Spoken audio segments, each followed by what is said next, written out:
নমস্কাৰ বন্ধুসকল, মই ঋতু প্ৰেমে আপোনালোকক স্বাগতম জনাইছোঁ এটি নতুন ভিডিঅ'ৰ মাজলৈ। আৰু আজি নবীন দাই মই গৈ আছোঁ। ক'ত গৈছোঁ?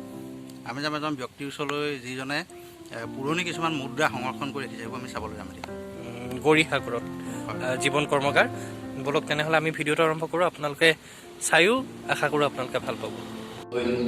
ইয়াৰ যিটো খাপ যিটো লাগি যোৱা যিটো মানে ইয়াৰ ফৰ্মুলা খুব সুন্দৰকৈ উপস্থাপন কৰা আছে বস্তুখিনি।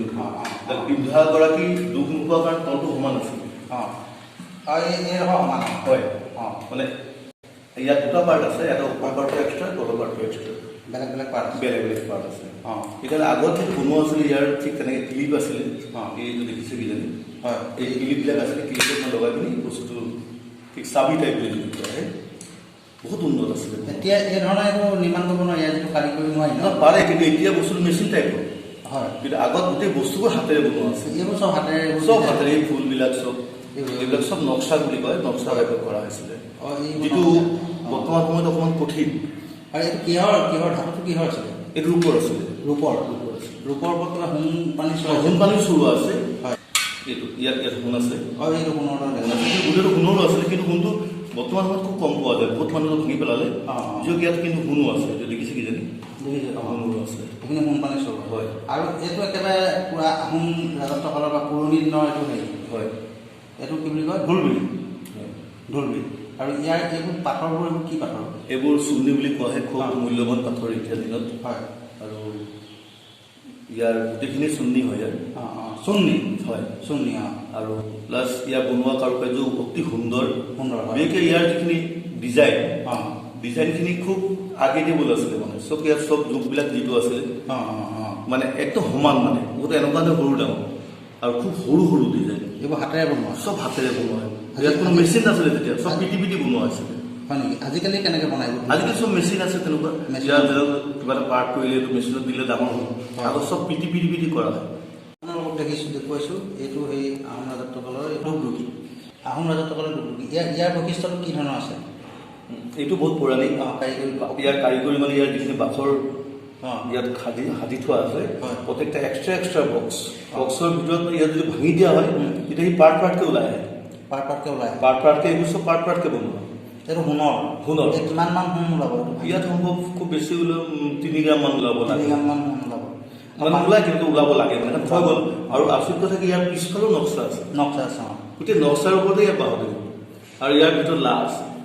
লা দি পিনি সোণৰ ওপৰত লা দিয়া।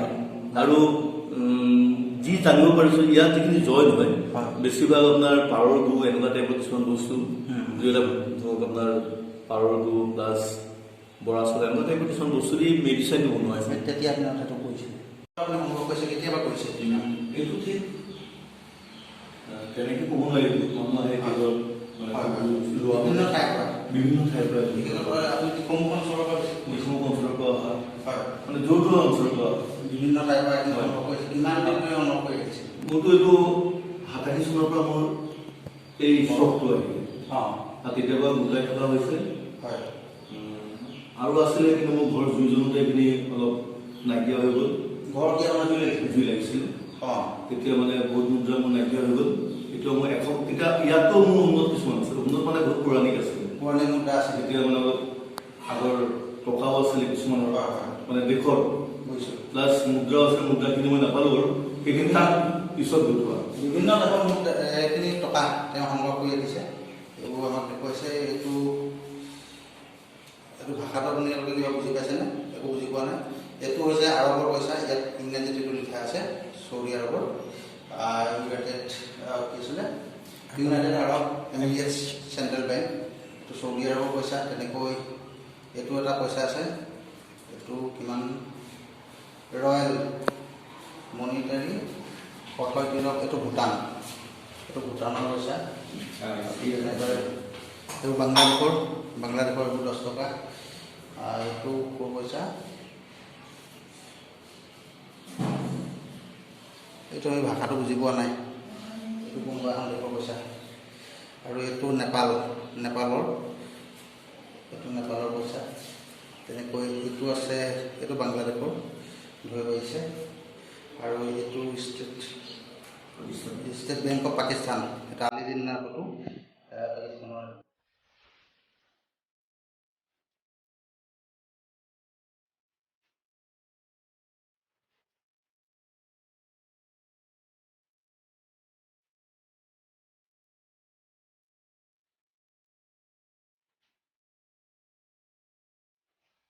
মুদ্ৰা যিটো মোৰ মানে হেঁপাহ হয় যেতিয়া মই নবীন বুঢ়াগোহাঁইক পাইছিলোঁ মোৰ তেতিয়া ইমান মুদ্ৰাৰ প্ৰতি হেৰি নাছিলে মই এনেই থৈ যাওঁ যে বিভিন্ন ধৰণৰ মুদ্ৰা পাইছোঁ এইটো মোৰ 90 চন কি 95 চন এনেকুৱা হ'ব তেওঁ কোৱাৰ পিছত মই মুদ্ৰাৰ ওপৰত বিৰাট হেঁপাহ হ'ল এওঁ লিখা বহুত দুই এটা পঢ়িছোঁ মই আৰু তেতিয়া মুদ্ৰাৰ প্ৰতি মোৰ আৰু এটা মৰম আহি গ'ল মই বিচাৰিব ক'ৰবাত পাওঁ নেকি আৰু পালে মই ৰবীন্দ্ৰক কওঁ যে মই এনেকৈ কিবা এটা পাইছোঁ মই তাক দেখুৱাই বহুত আনন্দ প্ৰকাশ কৰোঁ আৰু মই এতিয়া ভাবোঁ য'তে মানে প্ৰত্যেকেই এনেকৈ মুদ্ৰাবোৰ পালে সংগ্ৰহ কৰিব লাগে বিক্ৰী কৰাৰ পৰা ডাঙৰ কথা মই এইখিনি বিকিলে বহুত পইচা পালোঁ যদিও মোৰ আৰ্থিক অৱস্থা অলপ কেতিয়াবা প্ৰব্লেম পাওঁ মই কেতিয়াবা ভাবোঁ বিকিম নেকি কিন্তু মই ভাবিছোঁ এইটো ঐতিহাসিক এটা সমল আৰু এই সমলৰ মেইন যদি মই ভাবোঁ গুৰু হিচাপত নবীন বুঢ়াগোহাঁইক আৰু তেওঁৰ পৰাই মই অনুপ্ৰেৰণা পাইছোঁ গুৰু ৰাখিবলৈ ইয়াত লিখা আছে শ্ৰী শ্ৰী হৰগুৰি পদপৰায়ণা শ্ৰী শ্ৰী শিৱসিংহ নিপস্য লগতে শ্ৰী মদাম্বিকা শিৱসিংহ আৰু মদাম্বিকা নামত মৰোৱা এইটো এটা মুদ্ৰা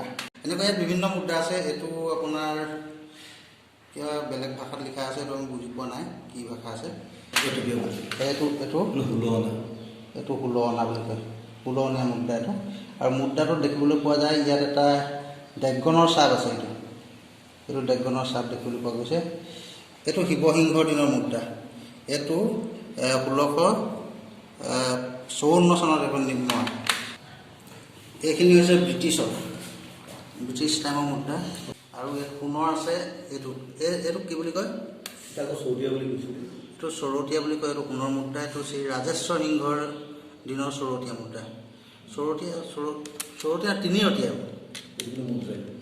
মুদ্ৰা এইটো মুদ্ৰা এইটো কাৰ এইটো কিবা কাৰণত হেৰি হৈ গৈছে এইবোৰ গলাই পেলাব নালাগে এইবোৰে আমাৰ অতীতৰ ইতিহাসটো আৰু আমাৰ ভৱিষ্যতৰ পাত এটা সুগম কৰি ৰাখে এইবোৰে জানিবৰ কাৰণে আৰু সেইকাৰণে এই মুদ্ৰা সংৰক্ষণ অতি জৰুৰী অতি দৰকাৰী দৰ্শকসকল আমাৰ ভিডিঅ'টো ইমানেই আশা কৰোঁ আপোনালোকে ভিডিঅ' চাই ভাল পালে আৰু যদি ভিডিঅ' চাই ভাল পালে তেনেহ'লে লাইক কৰিব কমেণ্ট কৰিব ছাবস্ক্ৰাইব কৰিব আৰু আপোনালোকে আমাৰ ভিডিঅ'টো ভাল পালে শ্বেয়াৰ কৰি দিব আৰু তেখেতক পুনৰ ধন্যবাদ জনাইছোঁ আপুনি মুদ্ৰা সংগ্ৰহ কৰি ৰাখক আপোনালোকক নমস্কাৰ জনাইছোঁ আপোনালোকে ভিডিঅ'টো ভাল পালে লাইক কৰিব ধন্যবাদ